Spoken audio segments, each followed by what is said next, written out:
नमस्कार। महाभारत के आश्वमेधिक पर्व की ये कथा है।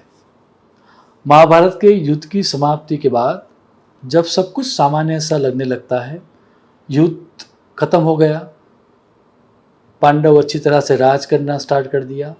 उसके बाद श्री कृष्ण सबको प्रणाम करके सबकी सम्मति लेकर द्वारिका वापस आने के लिए निकलते हैं। उनके साथ सुभद्रा जी होती है और दारुक को रथ चलाने की जिम्मेवारी दी जाती है। बीच में जब वो निकलते हैं हस्तिनापुर से और द्वारिका जाना होता है, बीच में मरुभूमि या जिसको मारवाड़ या राजस्थान हम कहते हैं वो जगह आती है और रास्ते में उत्तंक मुनि का आश्रम आता है। उत्तंक मुनि श्री कृष्ण को मिलने जाते हैं।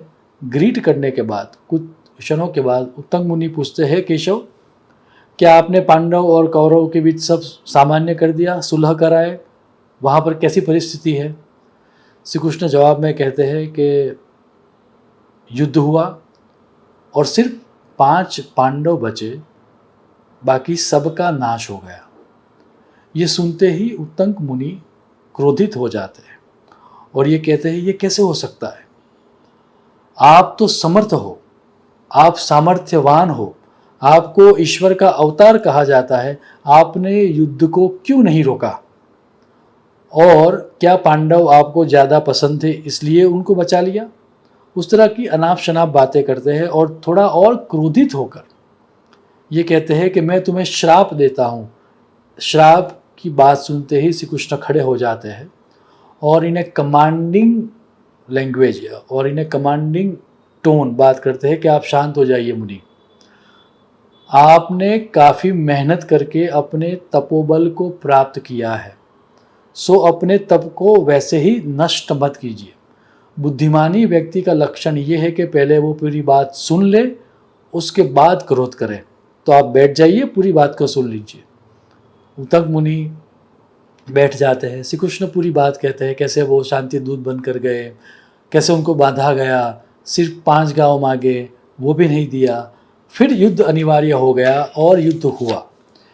ये सब समझाने के बाद जब उत्तंक मुनि श्रेष्ठ ज्ञान को प्राप्त करने के लिए तैयार हो जाते हैं, तब श्री कृष्ण मुनि बनकर उत्तंक मुनि को यह उपदेश देते हैं कि जीवन का गहनतम रहस्य क्या है। और तब यह सूत्र आता है, न दृष्टमाय अतिक्रांतुम शक्यम बुद्धया बलेन वा।